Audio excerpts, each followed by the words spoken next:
Turn that on. Fantastic. All right. Welcome, everybody. For those who may not know me, I'm Shelley Kierstead. I'm the past chair of the International Society for Therapeutic Jurisprudence. As you are also probably pretty much all aware, Therapeutic Jurisprudence invites us to consider how laws, legal procedures, and practices, and the roles of actors within the legal system can enhance the well-being of people and communities, and sometimes don't enhance the well-being of people and communities.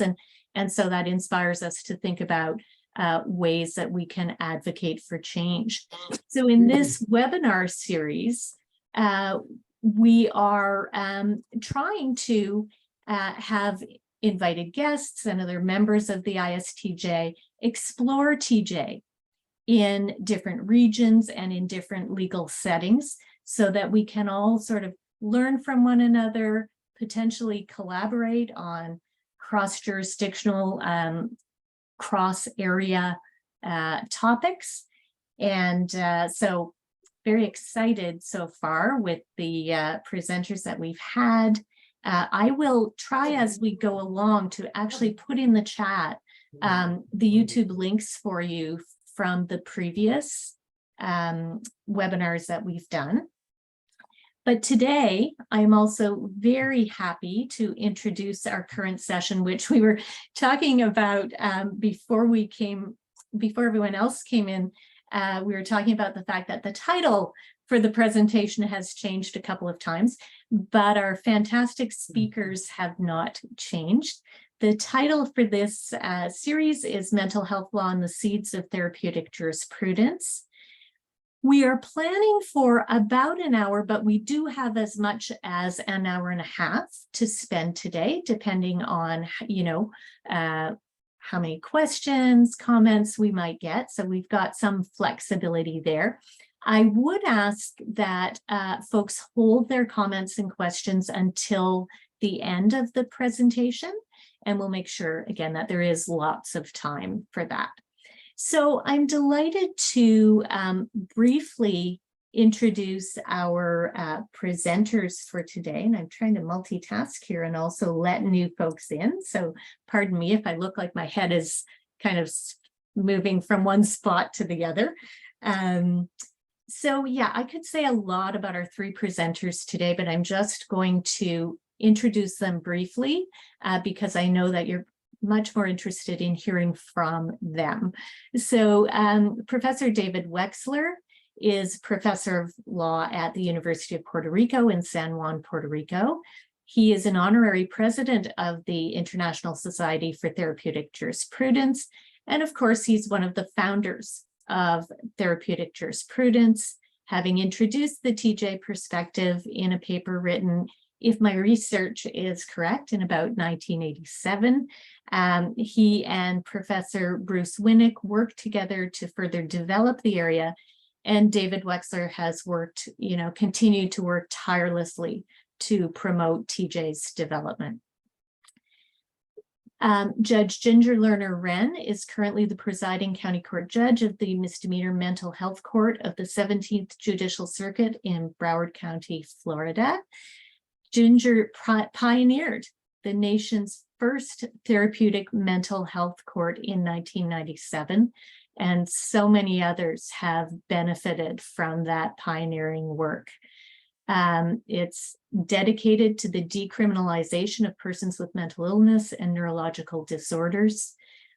Judge Lerner Wren is a champion of TJ and a board member of the ISTJ. And so wonderful for her to be here as well. And Dr. Lenore Walker is with us as well. She's a licensed psychologist who is, amongst her many achievements, an expert in gender violence, retired from Nova Southeastern University's College of Psychology. She's now an emerita and continues her research there. She gives speeches and workshops throughout the world, including within therapeutic jurisprudence venues. So we've benefited from those contributions on a number of occasions. And as I was getting ready for today's webinar, I discovered that the Lenore has now also turned her writing skills to the fiction genre. So how lovely. Anyhow, thank you all for joining us to lead us through today's webinar. And Ginger, I think you're probably kind of you're the host of this. I am. I'm the self-designated moderator. I think. Fantastic. Then for this, turn it over to you. Thank you, Shelley, and what a joy. There's no words to be able to do this. This is really Shelley. I think our series is called Around the World with TJ. Is that right? Yes. Yes. Just so everybody knows, this is actually our inaugural, year that we were first doing webinars in this capacity, and it's just so incredibly exciting, and it is so wonderful to see old friends and dear friends. It almost feels like now we're going to have more of a symposium-like experience, and I really love that. Sophia's on, and it's just terrific. Matthew's on from Kenya. Hi, Matthew, and our dear Kim. So I was showing David that I spent a lot of last night, David, reading through the law in a therapeutic key. Just really to get everything, get my brain going, and what an amazing compilation of scholarship and essays. So thank you, Shelley. Thank you for doing this, because you're really facilitating all of these webinars that we're having for the societies. So I really appreciate all of your effort, and to everybody that's come on. When I was thinking, well, there's so many various subjects that I could, choose for a webinar, and I love presenting. I think everybody kind of knows that. But I really thought that I would really love to understand more in depth about how TJ really evolved. I kind of came in, I'm trying to remember, it was, and Michael may remember this, but it seemed like it was, I just happened to be at a TJ related conference, and I think that was in the mid-90s. So I realized that I really didn't know, quite frankly, about the origins of TJ. So I started doing some research for this particular webinar, and I happened to be watching, David, a video that you did for Singapore. And I think that was in I'm not exactly sure what year that was, if it was, but you would probably remember more so. But it was so interesting. I'm sorry, David? Nope, I don't remember better. Okay, I can look that up. But notwithstanding that, I thought it was so interesting, first of all, as you basically opened up that particular webinar, and I'll put the reference to that in the chat. You say, like it or not, law produces therapeutic and anti-therapeutic consequences. Think about it. Don't ignore it. And so far as possible, try to bring ethic of care and psychological well-being into the law and its administration.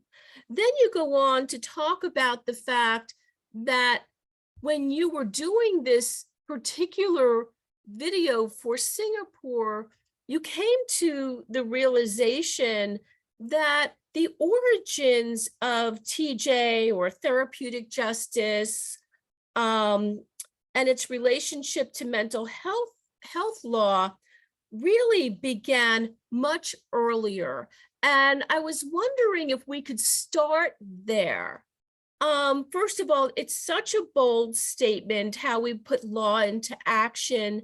And I really remember, I was not a judge when I first applied TJ in a rather interdisciplinary way as a former public guardian for the 17th Judicial Circuit. But if you could go back, David, and start us out, what were you thinking in terms of how, if you could tell us, what were the seeds of TJ and how did that evolve? Okay, well, I'm really happy to do it. In fact, this article that I wrote with that title is probably my favorite article when I think about it now. It's a rather recent one, it all arose because I was asked to go on a program and tell them how TJ all began. And so I started looking into it, and this was a group also that wanted to know what myself and others were doing in the 70s, okay? Long before TJ developed and all of that. But the American Psychology Law Society started then, had a lot of members, and they decided on their 50th anniversary to put out a book on the roots of modern psychology and law. It wasn't specific, it was psychology and law generally, and doing a narrative thing. And they asked about a dozen of us, all psychologists, some psychologists and lawyers together, but all psychologists except myself. I'm the only one who wasn't a psychologist in that group. They said, what were you doing in the 70s, and how does it relate to what you're doing now? So that's what I was asked. So what I was asked to do. I know that TJ began specifically in. You mentioned the date, I think, and that is correct. In October 1987, there was a National Institute of Mental Health workshop on law and mental health. Because at that time I was doing law and mental health, nothing really more than that. And but we were asked to.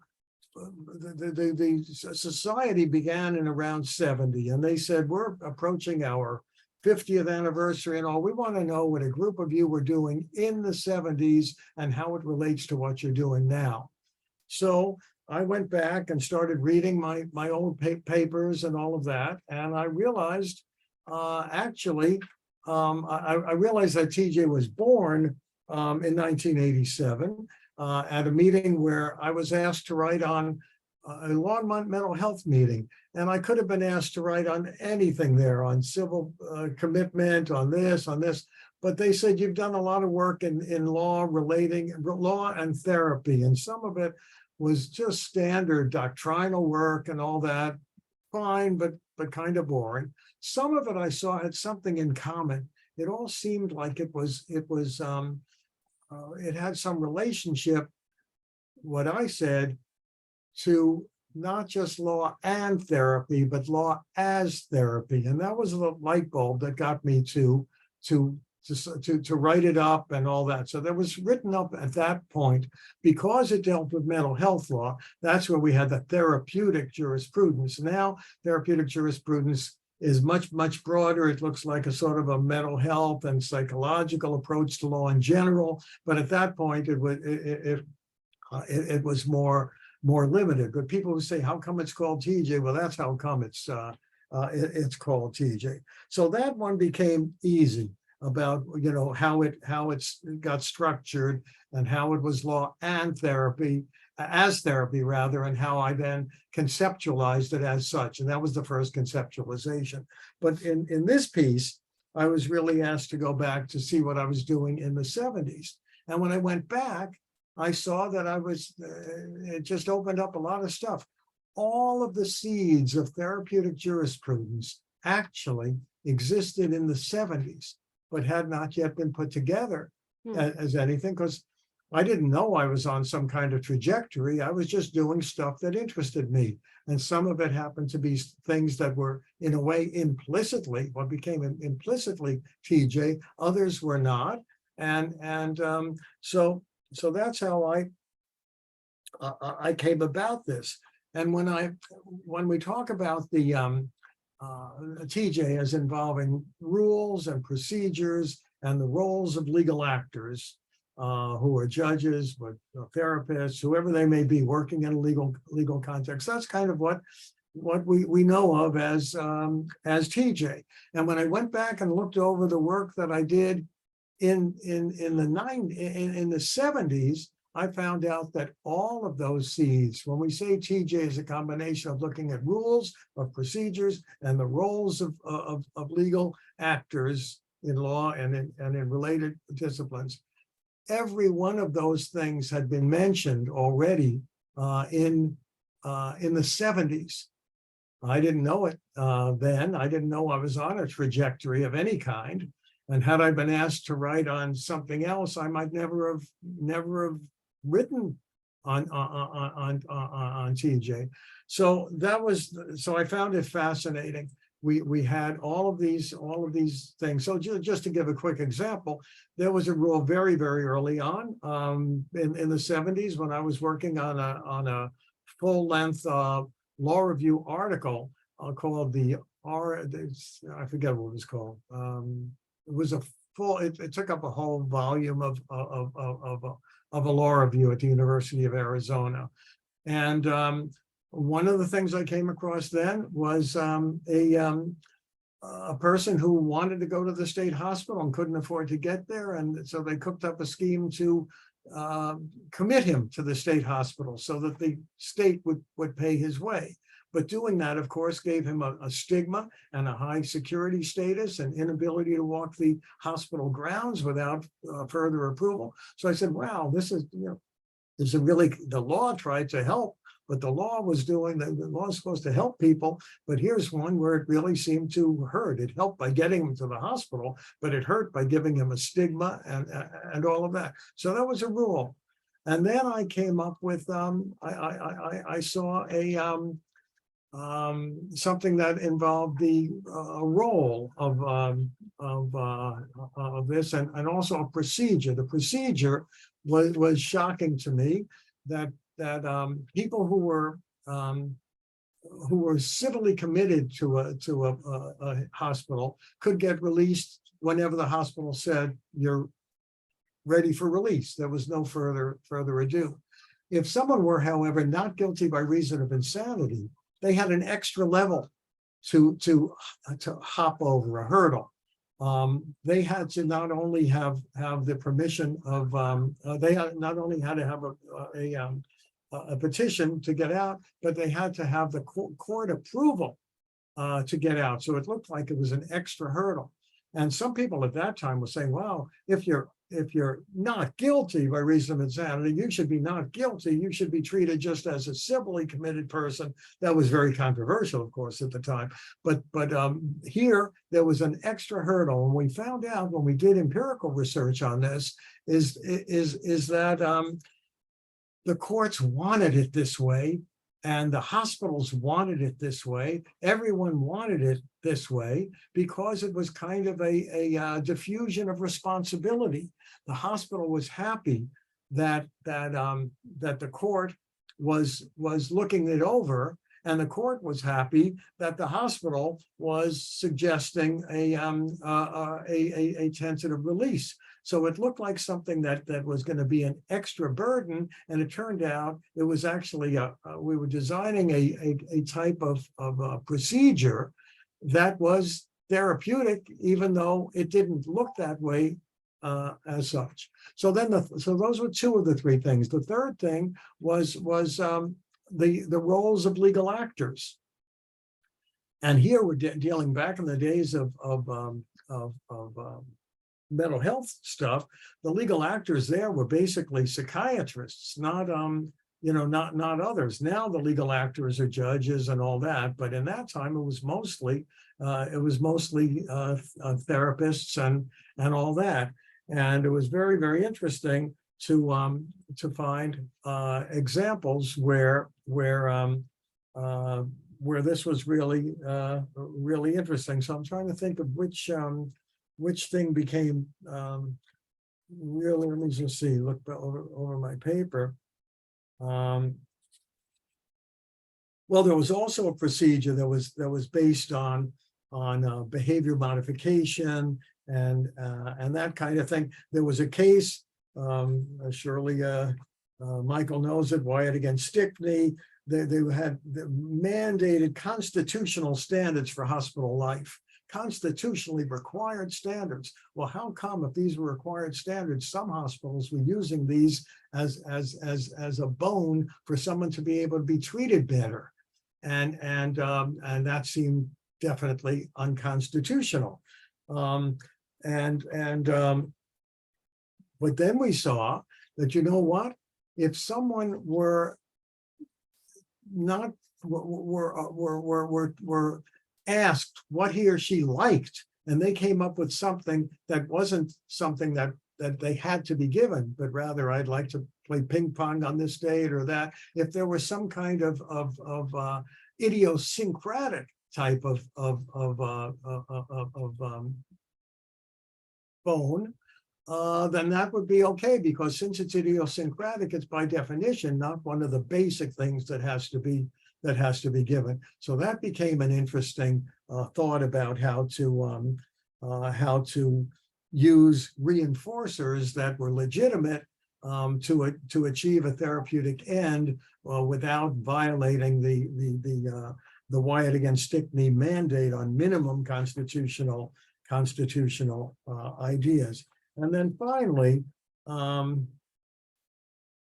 me see. So as we were approaching like the end of, we were asked to find out what were we doing in the 70s. And sure enough, in the 70s, I wrote something at that time about the Tarasov case.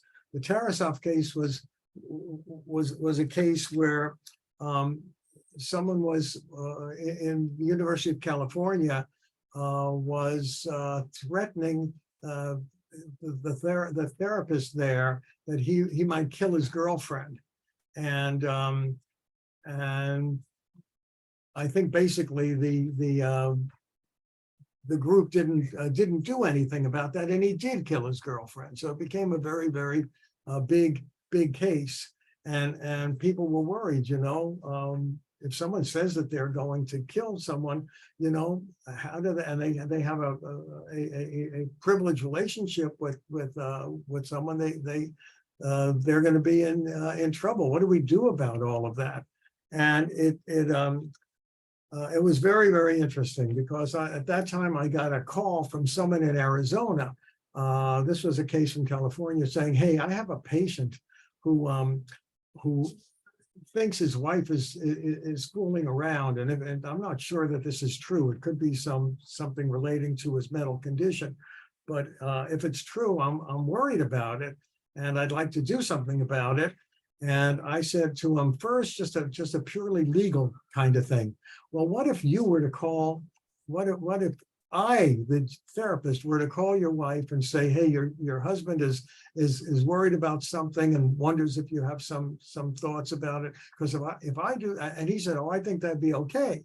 And I said, "Well, if you think that'd be okay, then that sort of, you know, resolves the entire legal issue anyway, because I won't be violating your confidence because I'm getting your approval, and I will be warning your wife that your husband is frightened about this."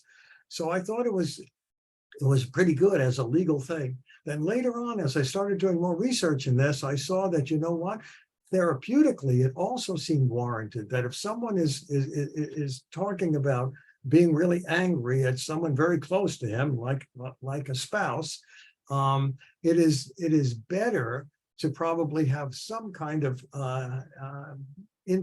interactive situation than something else. If the therapist were simply to call the cops, that wouldn't do it, or do this, it wouldn't do it. But this kind of thing of kind of dealing with the other person seemed to be, even in the literature at that time, a good way of going about it. So we then saw that there's a way of coming across the final thing of the interrelationship and how you can deal with rules of law in a therapeutic way. So that's pretty much it. I've forgotten a million things I was going to say here, but that's basically how it got started then. And all of that was in the 70s. All of that was before we ever hit anything about TJ as it was developed.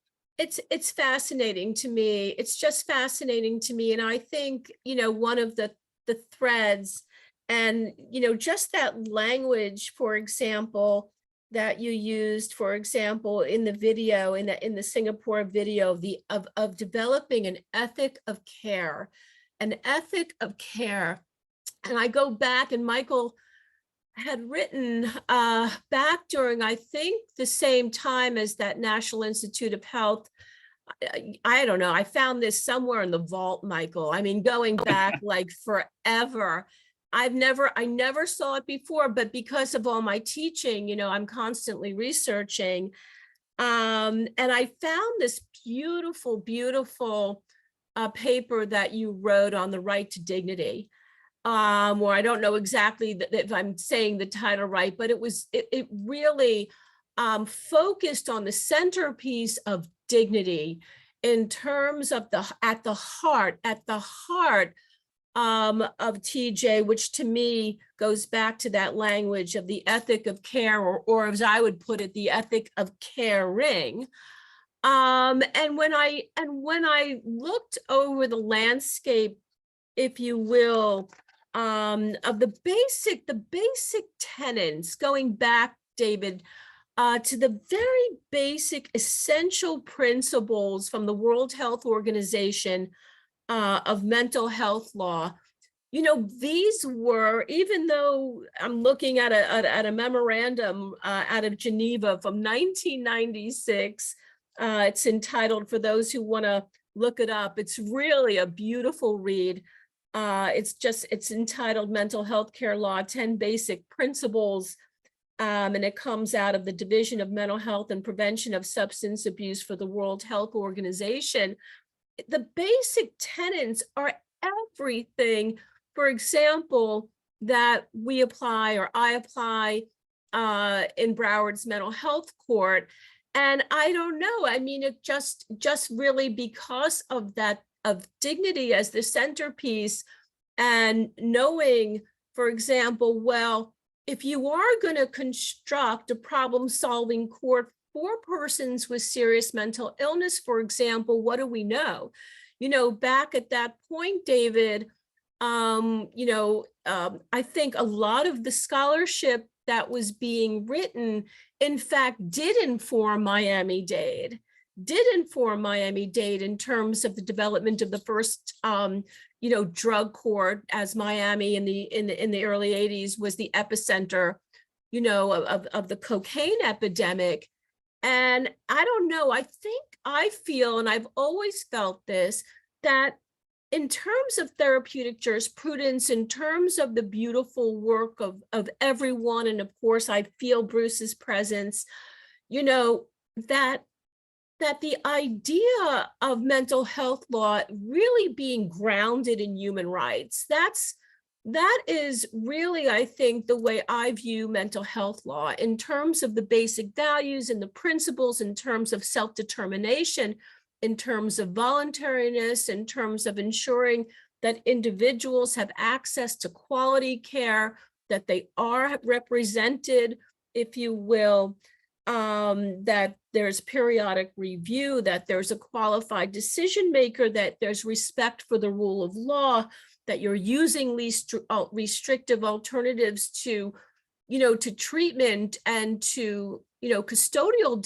dynamics. And yet, even, Michael, with these beautiful tenets of mental health law that were articulated, way before, the Convention for Persons with Disabilities, for example, still, Satanism, right, consistently consistently rears its head. And I remember thinking to myself, as you know, we know that when the drug court was developed and the beautiful scholarship of Judge Peggy Hora, that, and so many others, that problem-solving courts, you know, really needed, as you put it, David, so beautifully, to be very idiosyncratic in terms of the ethic of care. Well, how are you going to apply TJ to one problem versus a different problem versus a different problem? And I think for persons with serious mental illness, what rang true to me when I thought about what was happening in South Florida, in Broward County at the time, and for those who may be on you know, this webinar and not really know the history per se of Broward's mental health court, we really didn't know, quite frankly, at the time, that it had or had not been done before. I don't know that that was even on our minds. We just knew we really had some serious vexing problems that needed to be solved, and they were coming forward through the overrepresentation of persons with serious mental illnesses in our local jail system. And so it was really through the identification of what was happening in our criminal justice system. I was not a judge. I wasn't even in the criminal justice system.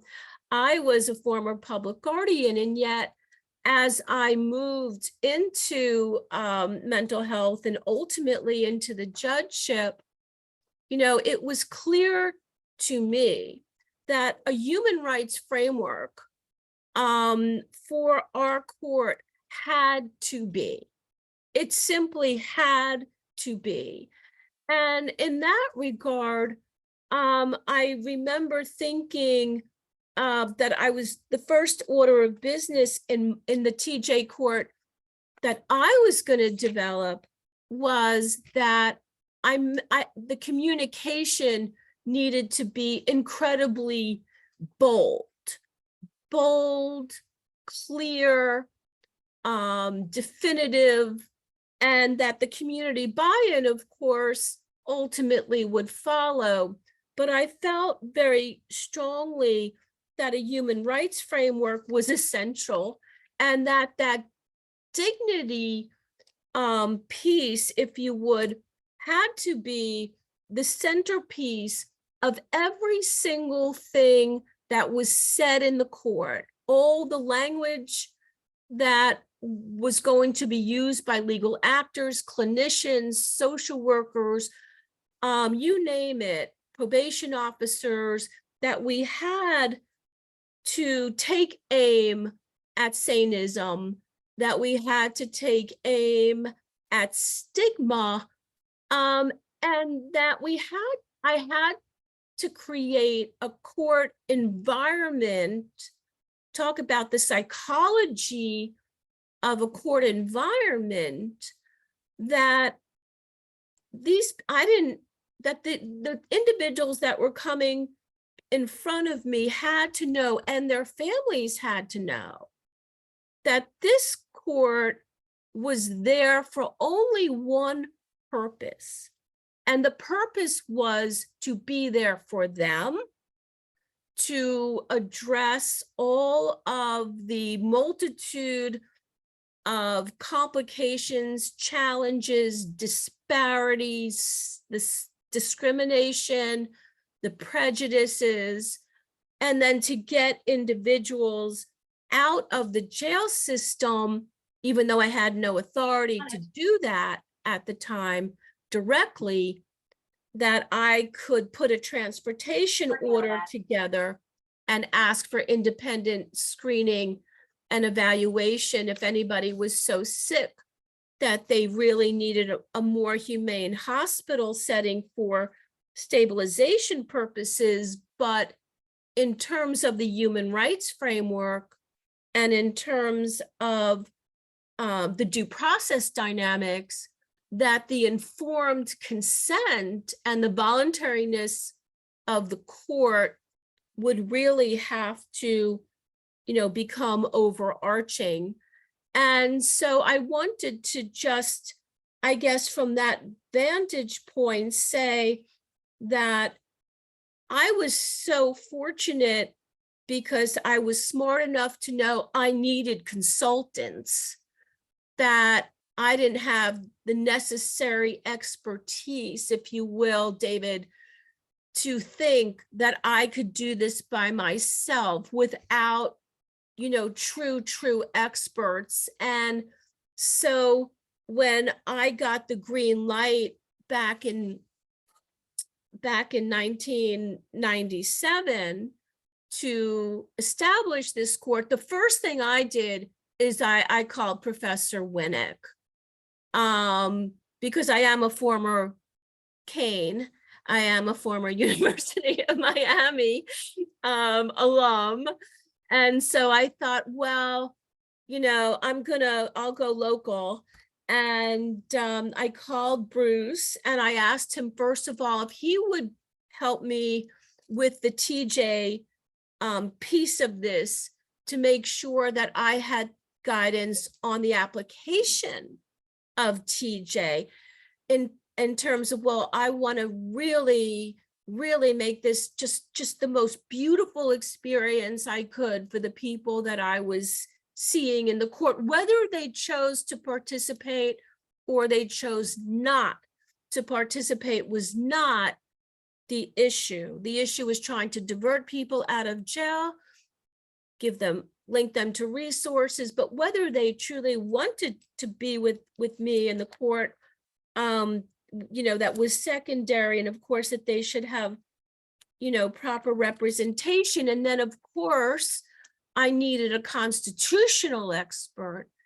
And I spoke to one of our friends that we all know in forensic psychology here in Broward County, and that was oh my God, Lenore, help me for a second. It was oh my gosh, it'll come back to me in a second. I just had a moment. And I called Michael. She gave me Michael's name, and I called Michael up sight unseen, and I told him my background briefly, and Tony Appel, and Tony said, you have to call Michael. He is so accessible. That's the word she used, Michael, accessible. And I did. And I said, look, I know I'm going to run into constitutional issues, and I don't have that expertise. And would you help me? And you did not hesitate for 1 second. And from then on, for the next, forever, I knew that if I needed to, get support legally from a judicial vantage point in mental health law, et cetera, I could do that. And it proved, I think, knowing I had that expertise and support behind me really allowed me, if you will, to feel confident to move forward with the rollout of this court. And of course, so different than other problem-solving courts that at the time. There were the drug courts, there were domestic violence courts. I'm not sure those are really necessarily problem-solving, but they were under the banner of such. And then mental health courts. Now today, there's thousands and thousands and thousands of problem-solving courts across really every genre and every topic. But I think before you go too much into today, I'd love to share a little bit of perspective back then. Yes, and I was just gonna, you read my mind, Lenore, and I was just gonna toss it over to you, because it was really, I think, you, Lenore, when you burst into my courtroom, interrupted my docket, and told my deputy that you had a message for me from the president of Nova Southeastern University at the time, and came up to the bench. So why don't you take it from there, Lenore? You know, it was Tony Appel who actually encouraged me to do that. I was in a very unique position back in the early 1990s, throughout the 1990s, as a clinical and a forensic psychologist who did a lot of work with battered women and helped develop a lot of those domestic violence courts. So I was asked by the public defender's office in Broward to be a consultant to them. And they actually hired me for 1 week out of a month. I was in Denver and they paid my way and helped me set up in Fort Lauderdale, Florida, to come to work with the cases that they had around domestic violence, because as you probably know, and we've got a lot of homicide cases that at that time, I think we have fewer of them now, but we still have them in the whole South Florida area. And I was doing that kind of work at the time. So I was in an office right next to Al Schreiber, who was our elected public defender with a staff of 115 attorneys. And part of my job was to train attorneys in dealing with mental health issues. And so when the mental health, and one of the people who would come into Al Schreiber's office, all the politicians in Florida had to come through that office. I learned a whole lot about politics during that time, was the president of Nova Southeastern University, who was just at that time hiring a new dean of the psychology programs at the college there. And when he hired Dr. Levant, who was a friend, happened to be a colleague and a friend of mine, he said, I want Nova to be involved in this new mental health court. And so Ron and I, he persuaded me to set up a forensic psychology training program in the doctoral program. Then we went to master's psychologists as well. And we have a fine psych and law group together. And I think TJ needs for the future this kind of arrangement. I think lawyers and psychologists need to be trained together. So There's that no doubt about that. There's no doubt about that, Lenore. And those, you know, to have the doctoral students in the court, you know, with of course, you know, clinical supervision, you know, we had them go in at 8 in the morning. that's right. They were at And bond they court. interviewed every one of the bond court to interview and see if there would be anybody who could benefit from being transferred into the mental health court. It was so exciting. And then we had a grant, if you remember, Ginge, and David was part of it, where we had a grant where we set up a day treatment program for those with serious mental illness who needed resources. The one thing we didn't have was transportation, and that was something that if I ever did it again, we would definitely put money into hiring for that. But that, because we couldn't expect many of these people to be able to get to the day treatment center. But it was a very exciting venture that we saw about 70 people over a year and a half. And we really worked with them, with their families, with the court. We were in and out of the courtroom. And I think that kind of a benefit, we have many of those students who are now working in prisons all across the United States, which is I- very exciting because it's a new world in the prisons. We have programs, treatment programs in the prisons that have TJ principles along with them. We didn't think that's what it was, but you know what you're talking about: compassion, dignity, respect, having a perspective that says every individual is unique no matter what their problems are, is the really the kind of training we give those forensic psychologists. You So know, it's an exciting combination. I have to refresh you, and you weren't in the courtroom that day, but you know, the procedural justice plank, if you will, you know, of TJ is everything. It helps really, you know, define, if you will, you know, how judges who want to practice, whether it's in courts of general jurisdiction or whether it's in TJ. I started applying TJ because I have two divisions. The mental health court is actually a subdivision of my regular trial division, but nonetheless, it didn't take long at all before I started applying those same principles into my regular criminal division and making sure the lawyers knew that all they had to say at any point, talk about, David, the wines and the bottles and all this structural dynamics in terms of where do you find these vectors in a regular criminal division. I gave them carte blanche, David, to say, Judge, we're ready. I've gone through my discovery. We've worked up the case. We want to take a therapeutic approach to this case.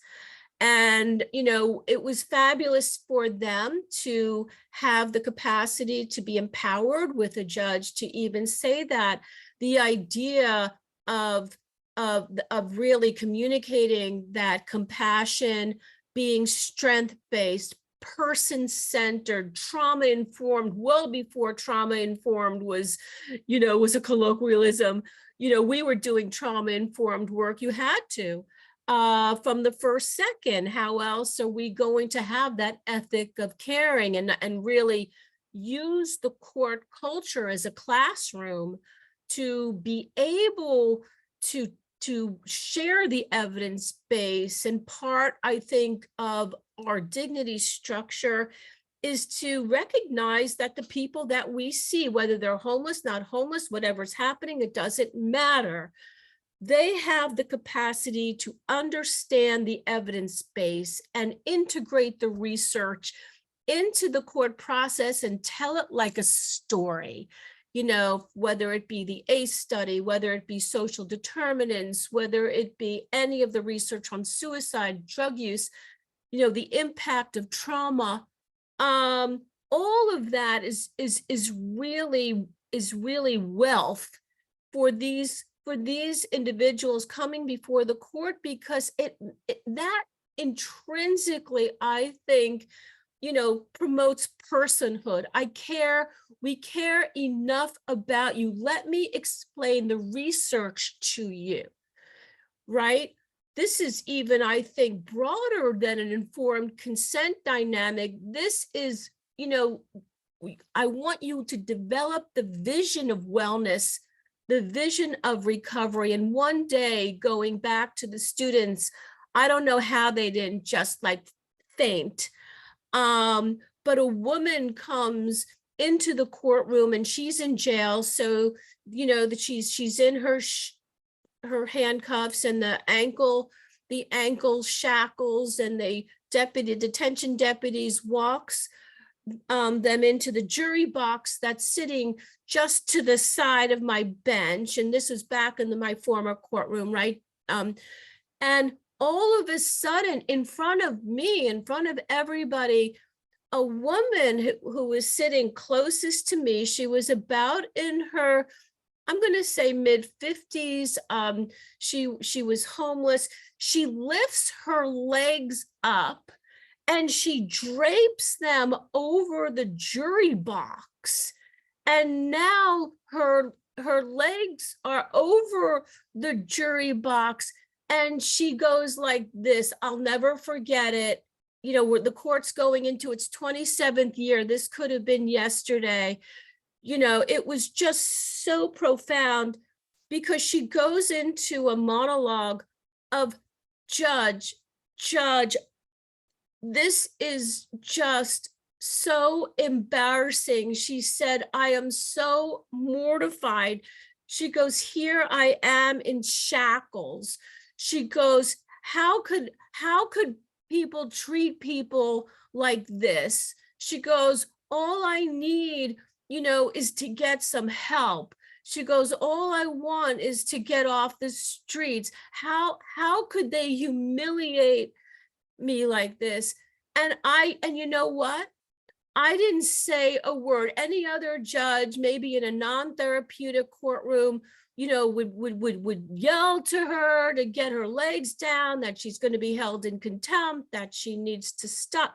I did not say, you could hear a pin drop, Lenore, in that courtroom. And I just listened. I mean, listened actively. And when she was done, it was just so profound. When she finished, and then she paused, and then it seemed like she was waiting for me. And believe me, these doctoral students are looking like they're like deers in a headlight. And I paused and I just looked at her. And what else could I say? I just said, you know, you're right. You know, you're right.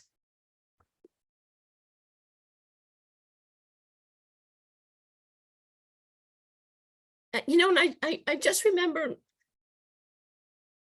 you know, just saying to her. David wanted to add something. Go ahead, David.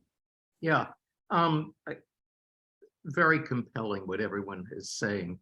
I just wanted to add something to the mixture, and that is, David started off talking, I came in a little late, about the defense of not guilty by reason of insanity.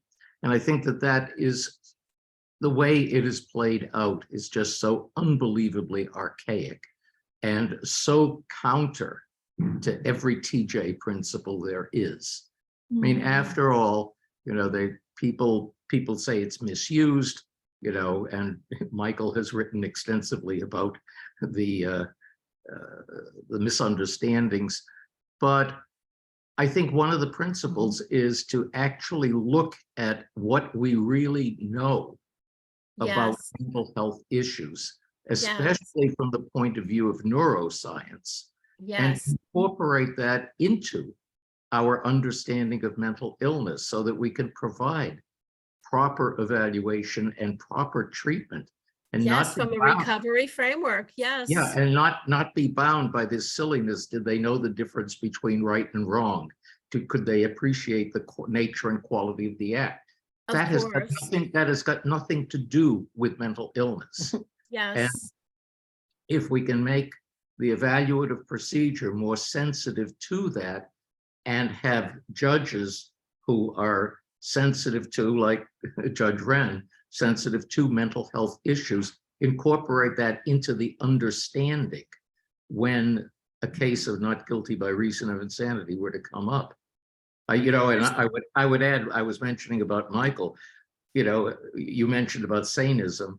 I think in this context, Michael's issue of pretextualism, they go through a pretext of being Why don't we stop, Shelley? We've got a little bit of time left, and just why don't we, you know, have everybody chime in, because I would love to hear I've been referring to Michael's work, and then of course, well, you know, Kim and everybody. Sophia is doing like extraordinary things in New York. It's just amazing. But why don't we open it up, Shelley, for the balance? And I think we set a nice tone as Broward's Mental Health Court goes into its 27th year, diverting over 24,000 people out of the court part-time. So I'm just going to do one last plug And I'm going to stop. Awesome. Thank you so much. And I just want to point out Kim Wright's lovely comment in the chat about, thanking all of you, not only for this webinar, but for the trailblazing work that you have described. And I think we all agree we're so fortunate to have had you and continue to have you within our community. So thank you. And I think that Michael Perlin would like to be, he's sort of virtually raised his hand to me. Right. So I still can't Michael figure out where the Perlin- hand raising thing is on Zoom. Thank you, Shelley. And Shelley, I'm appointing you to cut me off when I go on too long. Okay. This has been one of the very best programs I've ever been fortunate enough to attend. And I know Ginger and David and Lenore very well, and this is just kind of a greatest hits of the last several decades. I'm going to throw out some thoughts and ideas, and I want to share. I remember Ginger's call so vividly. I remember where my home office was then. It was kind of what's now our dining room in the back. And I get a phone call. Hi, Professor Perlin. You don't know me, but Tony Appel suggested I call you. I'm about to become the nation's first mental health court judge, and I want this court to be imbued with both civil liberties and therapeutic jurisprudence. Can you help me? And I said, Judge, you've come to the right place. And of all the cold calls I've gotten in my life, that is absolutely the best one I ever did. And Ginger, I am so honored that you called me and so glad that whatever I was able to share with you has kind of mattered. I've known David since 1978. We were both on President Carter's task force on legal and ethical issues on mental health law. And that's how we got to know each other. I was still practicing law then. And we talk to each other all the time. And David is always was such an an inspiration to me. And it's interesting. I checked back before today. By the way, Ginger, that first Dignity article of mine was in '95. It was also my first article that used a Bob Dylan quote to begin. So that's I saved it. you're a sweetheart. And I remember, David, I had written about TJ before this. I checked out, I had cites to TJ in an article I did on deinstitutionalization and homelessness in '90. I had cited it in an article I did on Tarasov in '91.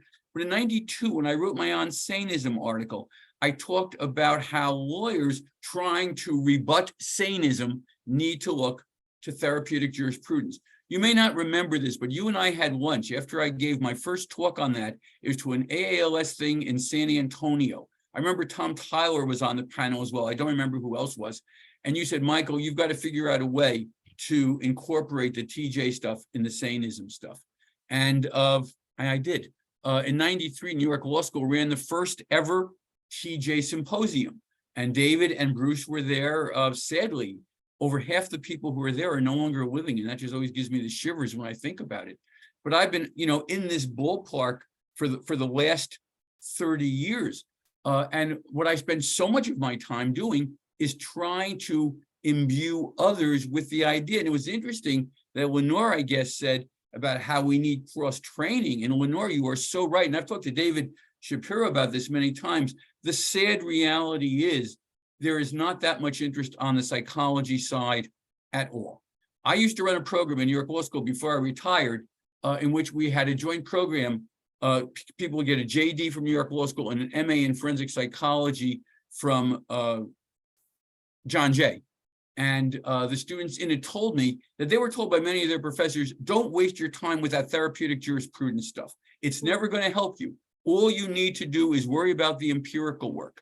David and I, David Yamada, Astrid Bjergden, and someone else did a talk at APLS in New Orleans X years ago, in which we try to encourage people to do absolutely nothing. I've checked. Michael, I just want to Yeah. say, APLS, you're absolutely right. It's the wrong place. Well, it was the place Psychology, that we knew about. unfortunately, has so many different branches I want to that talk to are you about, not involved in clinical work, but the I want to talk to you about that later.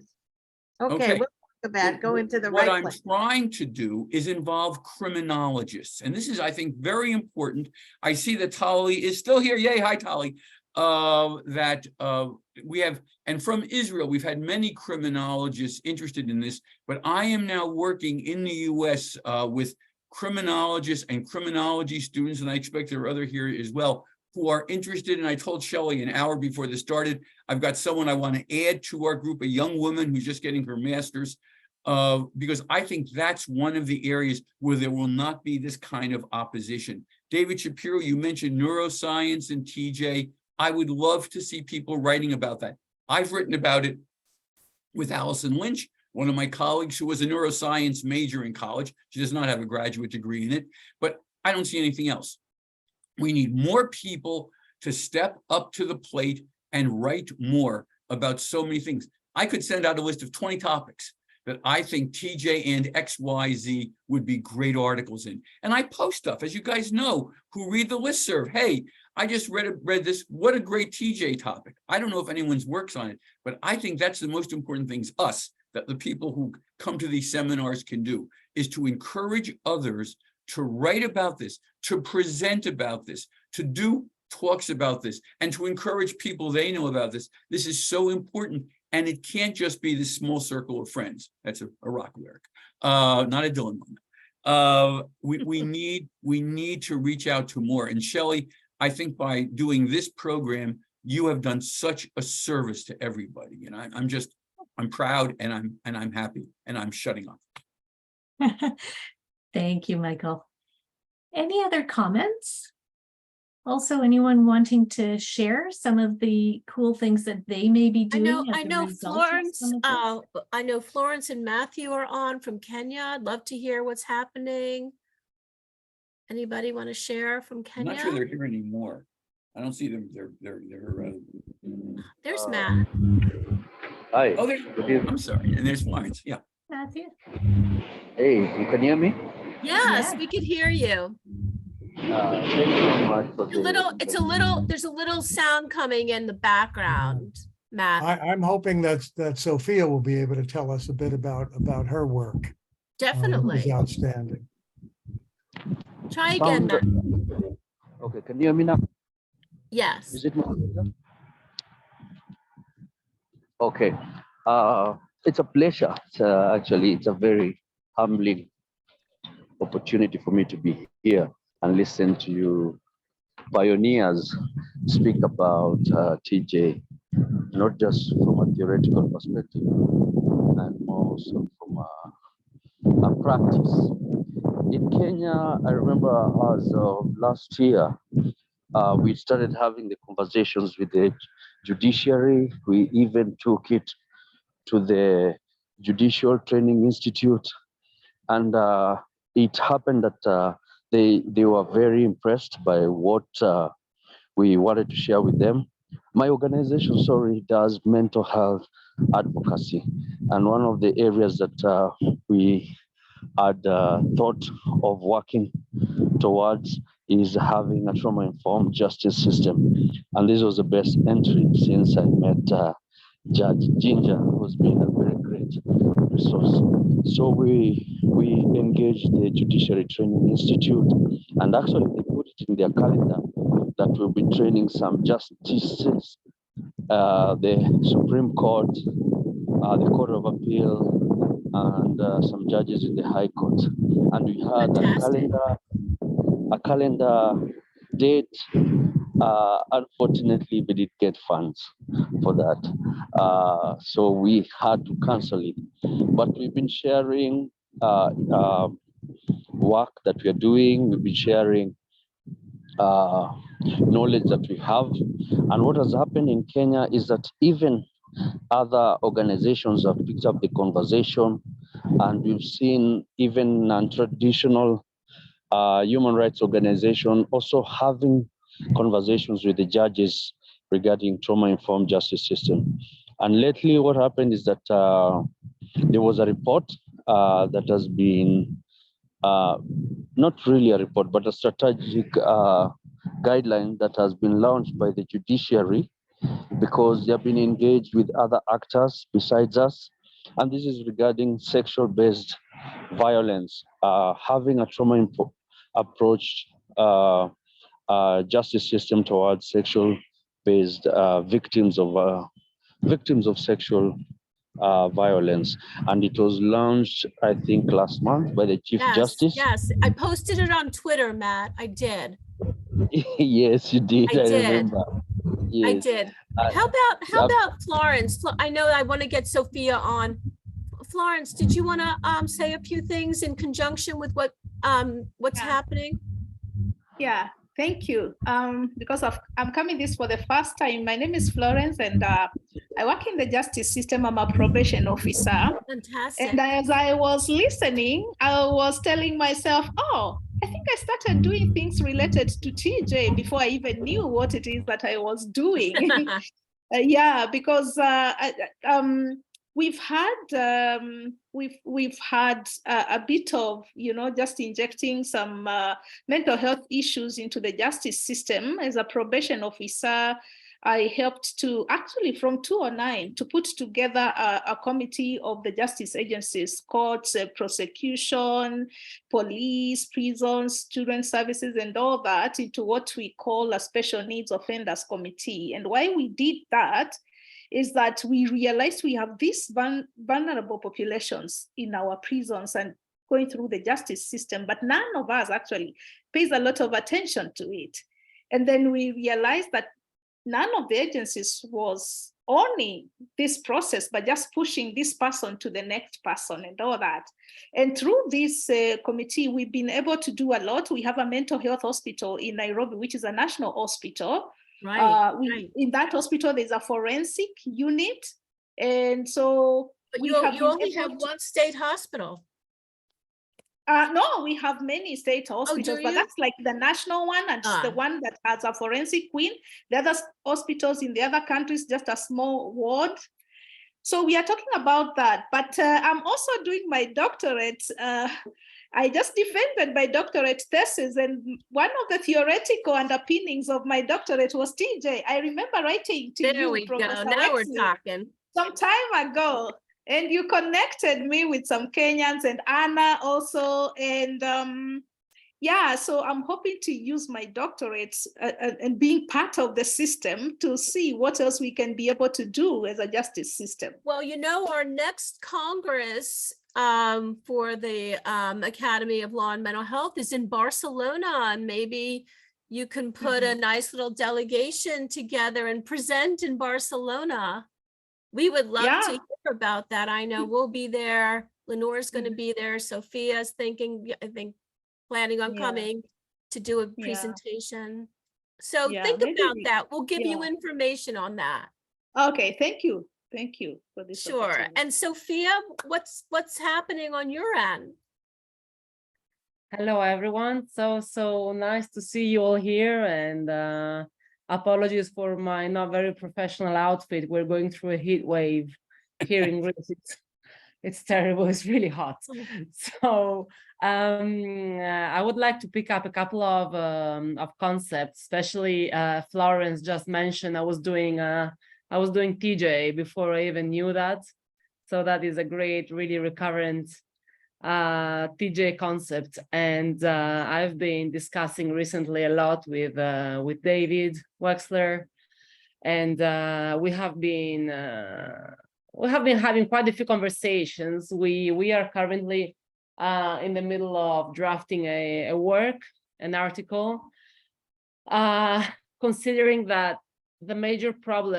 one of the major problems faced by our profession, by the legal profession, is the public perception, but also maybe it is a little also grounded in reality that lawyers do not practice with an ethic of care. And you all mentioned and you discussed ethic of care at the beginning of this conversation. And our effort at the moment is to introduce TJ into the academic education. So that the hope is that, bringing an ethic of care and TJ in the academy while the students are actually starting their legal careers will help create better lawyers of tomorrow. So the door that is letting us do that in this moment is the ABA new requirement to facilitate the search of a professional identity from law students. So of course, this has created a lot of different interpretations and discussions, but what we're really interested in is the parts of TJ that are non-controversial and quite ready to use. There is so much material that all of you guys, I have just come on board. I mean, I'm very one of the last newcomers to the group, but most of you have been writing on TJ and working on TJ even, before I was even thinking to study law. So there is a great amount of work already done, and it is ready to use. And I think, and David Wexler here also agrees with me that we should somehow facilitate this to universities and have them use at least some of these ready materials to help this new accreditation standard of the ABA, requiring universities to offer students a way to find their professional identity. So both through, we had another discussion earlier today with David. So I am originally a civil law lawyer, so I am all about explaining the values first and the setting out what the bases are, while we didn't realize it. But of course, David was thinking in common law terms. So he was, of course, putting through saying that we should offer practical examples of roles where students could see themselves practicing law tomorrow. So that's very, very interesting. And I think, of course, just giving practical examples to students of, the role of how would a defense lawyer, or how would even a prosecutor, or how would that kind of lawyer manage the situation under TJ lenses, then of course it draws attention more. And so we're in the middle of all of this. It's all very interesting, and there is a lot to it. But yeah, thank you today for discussing all this. I'm always, when I listen to all of you very highly qualified legal operators in the field of TJ, I will call you, it's always very inspiring and gives me strength and inspiration to go ahead and write and work better in what I do. So I hope I gave a little insight. You're so inspiring, Sophia.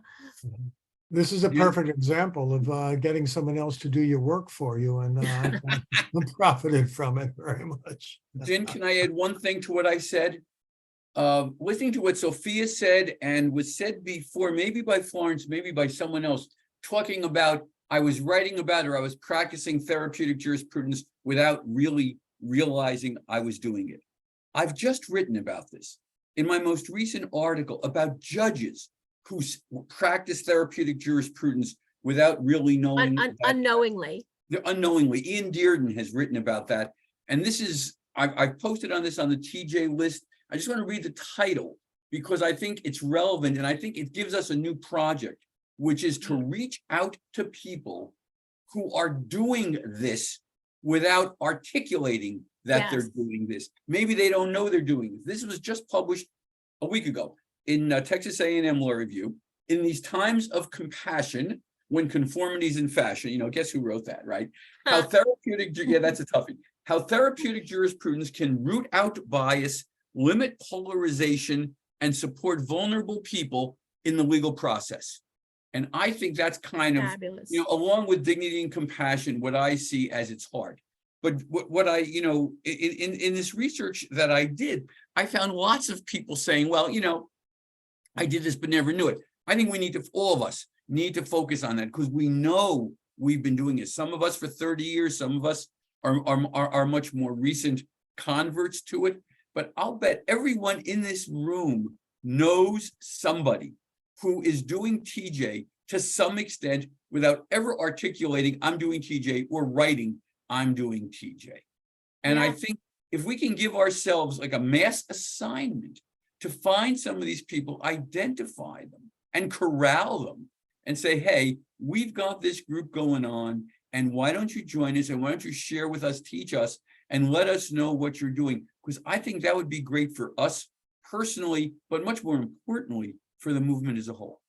I think that's such a great idea, Michael, because I was wondering, well, I know judges that are doing that kind of work, but they don't put a name to it or Right. recognize that there is, this scholarship, this concept, this paradigm of TJ.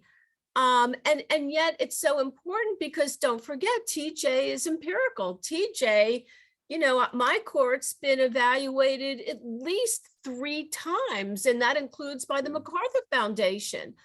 And University of, South Florida Mental Health Institute and with John Monahan. And so from MacArthur. So I think it's really important to enlist them and bring them into the fold and maybe, invite them in, to help help us broaden this effort, David. I've often. Yeah, I wanted to add that one of the places that I'd love to see us go to is into the schools of professional psychology, because those are the people that are expert witnesses showing up in court. And many of them are eager. David and I, have been doing this training, and we need more people out there to be collaborative with people who are going into the courts so that they understand that there are different ways of legal presentations, that courts are different.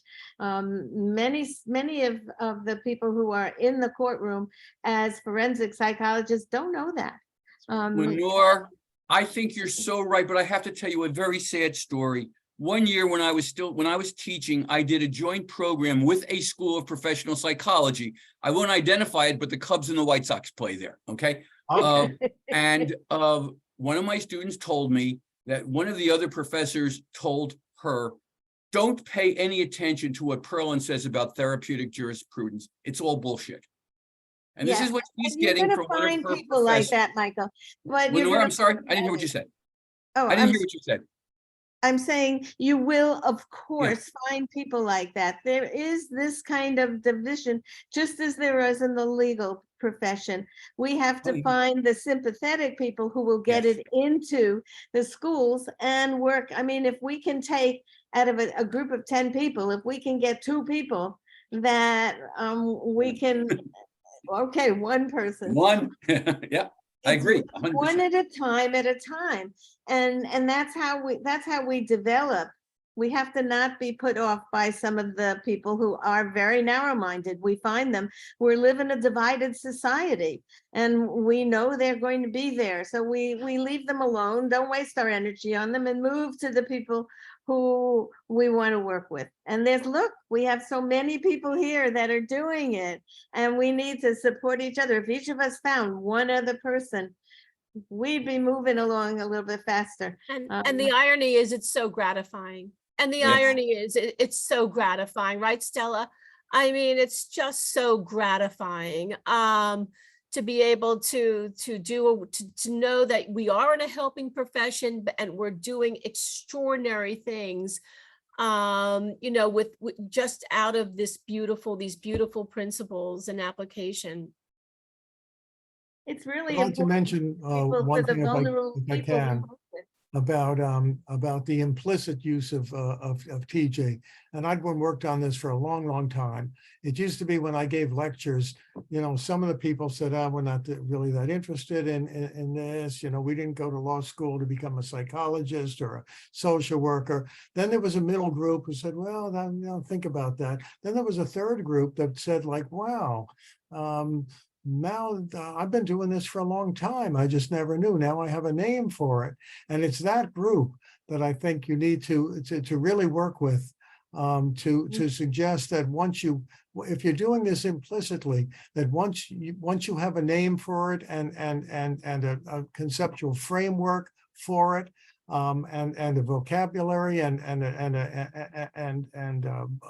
articles on it and all, you're going to start seeing it more often and doing it more often. I think that's really interesting, that once you have the conceptual framework, you start seeing it in a way that you wouldn't have before, in a way that you're tempted to all along, but this way you're actually seeing it more than you otherwise would.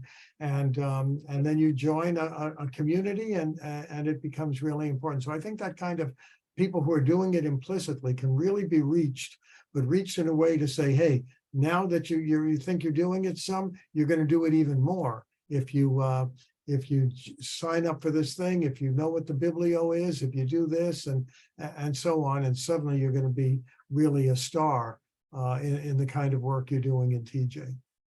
Well said. Well said. Well, Shelley, is it time Yeah, I think it is probably, it's been so fantastic. I feel so inspired. I love both hearing about the roots of TJ and also hearing about exciting ways forward. And I think that is just what we want to do, use our roots and keep moving forward. Just one final reminder, I've been kind of plugging some things into the chat. Thank you. And one thing that I wanted to remind everyone about is the next webinar, which will take place on August 15th with Stella Maris-Merhetic and some of her colleagues, looking at measuring whether an online criminal mediation program that Stella and her colleagues had developed, how it's framed or whether it's framed within a TJ framework. So I'm very excited to see that. And you can find the registration link in the chat. So everybody, thank you so much. Thank you. Thank you to our Applause. presenters and Right. our fantastic presenters, and lovely to have everybody here. Shelley, thank you so much for putting the series together, and Ginger and David and Lenore, thank you so much for this great presentation. Thanks, everybody. Take care. Thank you Be all. well. We love you. Bye, Thank you. everybody. Okay, bye all. Thank you. Bye.